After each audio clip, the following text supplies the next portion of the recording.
あ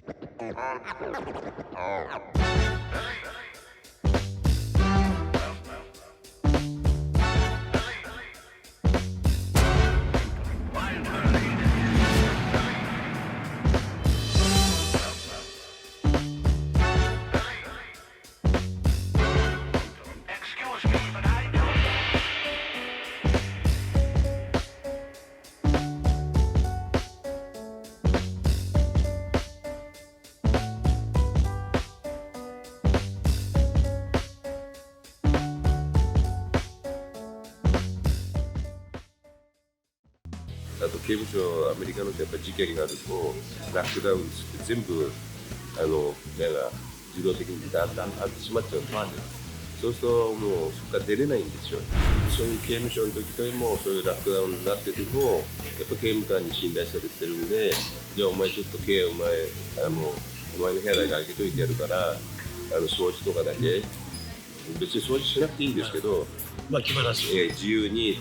テレビルーム行ってテレビ見せてもらったりとか、そうすると自分のホーミーたちが口笛で自分たちにできないそういう口笛で合図があるんですね。そうすると何が欲しいとか分かるわけですよ。そうすると自分がなんですかネッ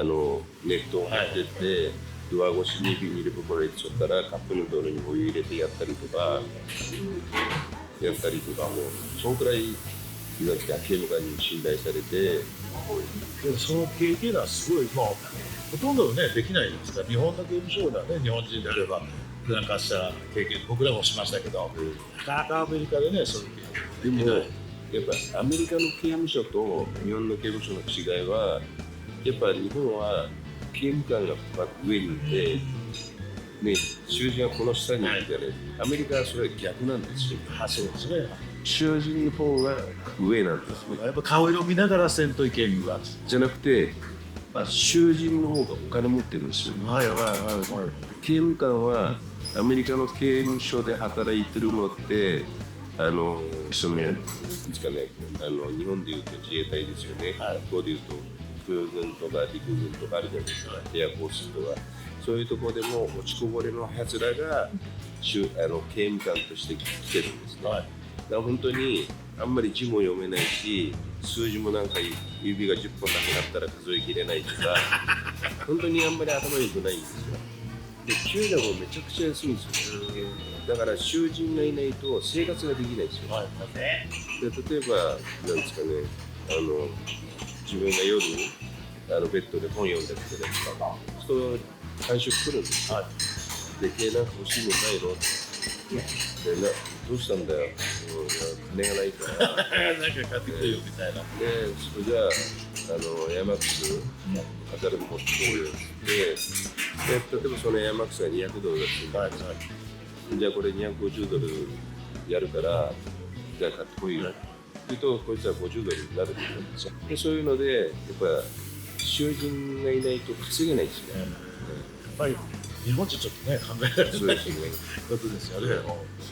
でもそういう経験をしてきて、日本帰ってきて、で出会いがあって、よし、じゃあやっていこうよ。そ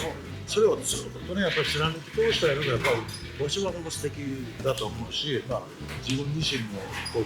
というか、自分もそういう生き方したいなって今はね、でもこのそういう世界をやめて、やっていく世界で本当にいろんな人に支えられて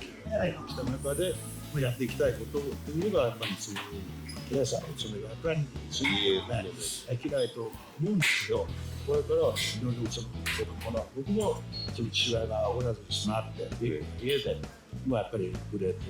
ほんとそこから不良ね、そしてやってるのとやっぱ新鮮な全く不良じゃない人たちといっぱい出会ってきて、そういう人らからの受ける影響いっぱいあるんです。そうですね。自分なんかやっぱ子供たち、中学生、高校生たちからもすごい学ぶこともいっぱいありますし、だから人間ってやっぱなんか死ぬまで勉強していくんだからっていうのを実感してます。やっぱりすごい、やっぱりね、今ケイさんとさっきお話ししてたことはしたんだけど、これもね、結局沖縄で結んだMG、ケイさんも一回ね、ちょっと番組の話したんだけど、あの人のお金で結局ケイさんと交渉をしてて、今はもう YouTube もやめられたけど、ある日曜日も僕はもう何回か来ましたけど、すごい田代正史からなんか人が刑務所行った時ね、そうです。留守を留守番として始めたのがきっかけですが、でそれがなんかみるみるどんどん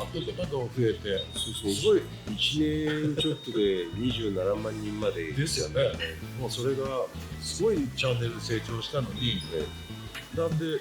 いや田代君はい、が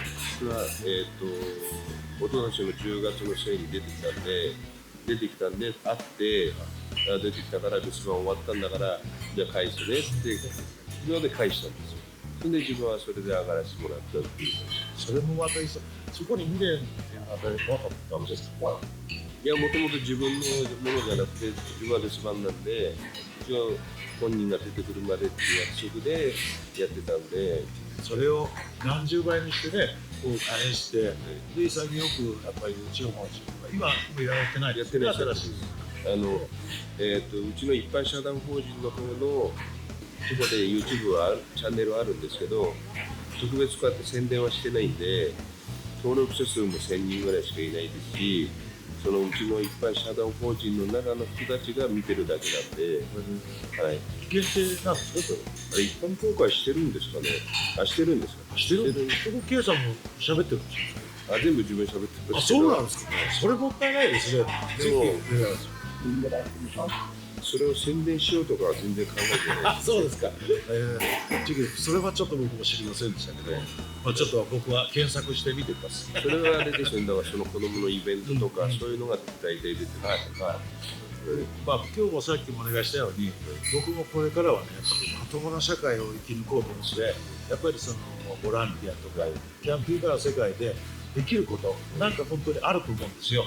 でこの2年でそういうことをひしひしと感じて、今年はその日本にしようというのがあって、自分で今までまいた種をちょっとずつ芽を育てながら、自分なりにこういう生き方をしようと生きる中の一つの思いが本当に引き寄せられたのが9歳だと思うんですよ。これからも教えていただきたいので、よ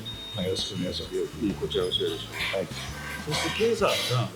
今こうずっとされてきていろんなことがありました。で実際YouTube 返して、子供のことをしながらいろんなことされてるんでしょうけど、今の K さんのファンの人っていっぱいおるわけですよ。だからインスタとかからまた YouTube やってくれとか毎日来ますけど、でしょうね。YouTube はやらないんで、で自分インスタも非公開でやってるんですよ。だから申請が来るんですけど、ほぼほぼ承諾しないんで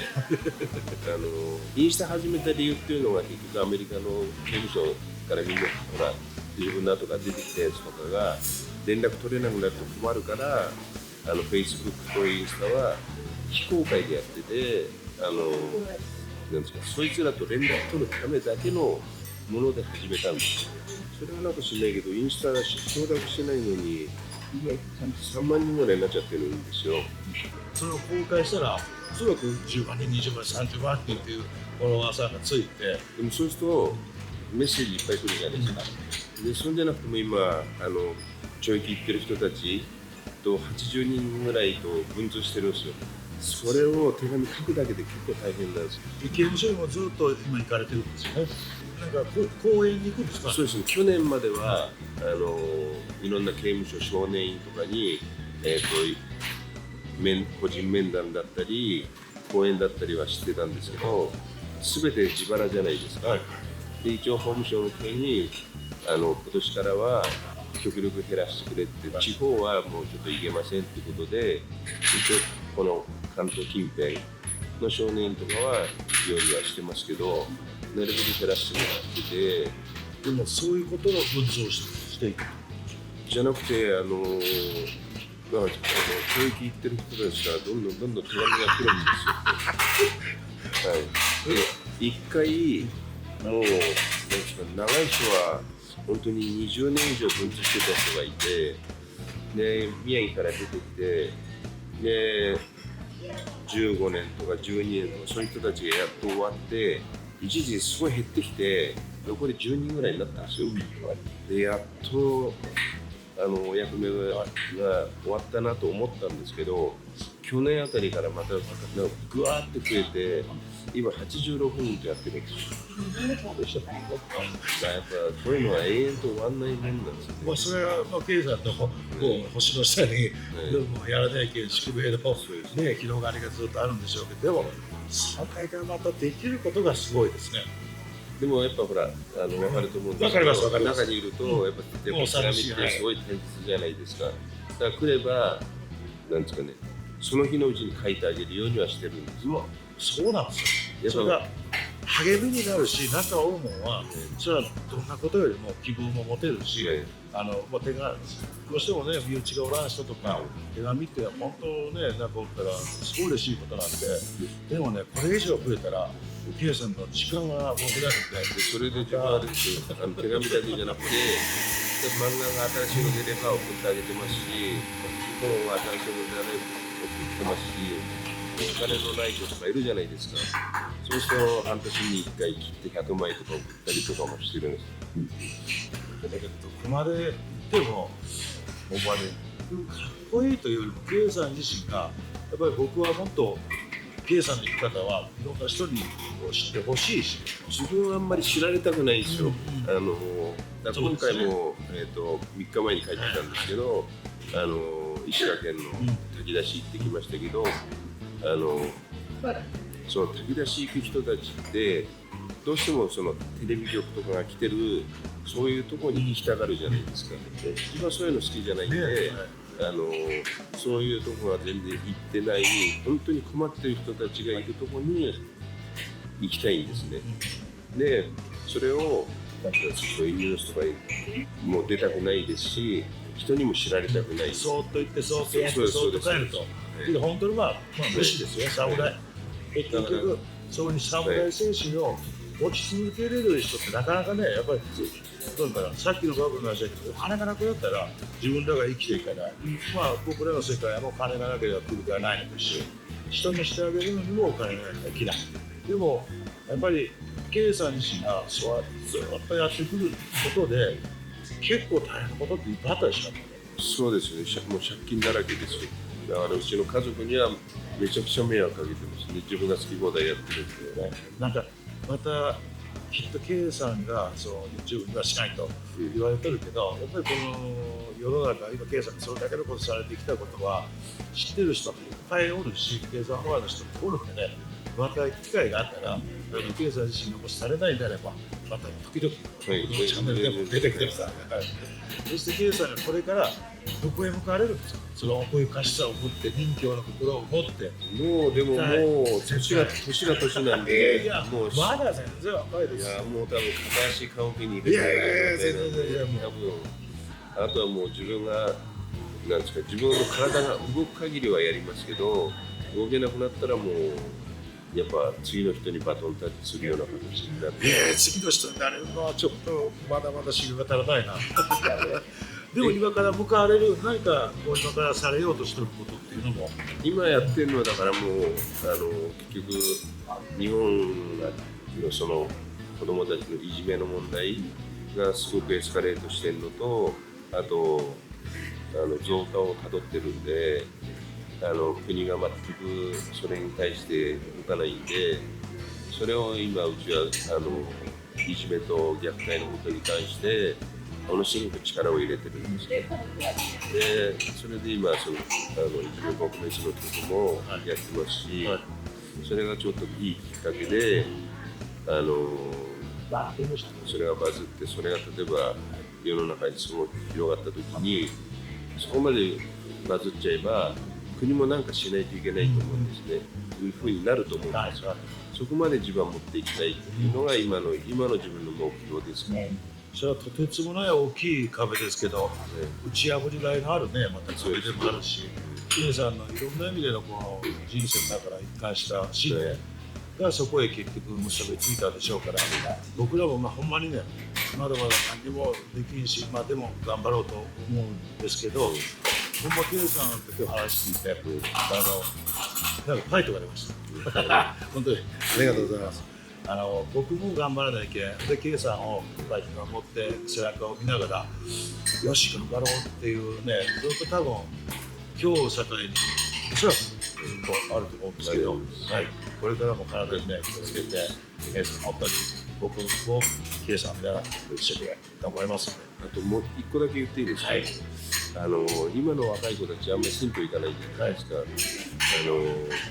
今この政治を見てても今の政治家の人たちって日本を良くしようっていう気持ちが全く見えないんですね。だからこれもう全部そういうのを変えていかなくちゃいけないのは今の若い子たちは変えなくちゃいけないと思うんですよ。はい、だからちゃんと自分たちでそのね他の国って若い子たちはすごく政治に興味を持ってるんです、はい、で日本の子供たちって全く政治に興味を持ってないどころか、まあその政治に関するニュースも見てないですし、まあ、新聞も読まない、そうですね。っていうかその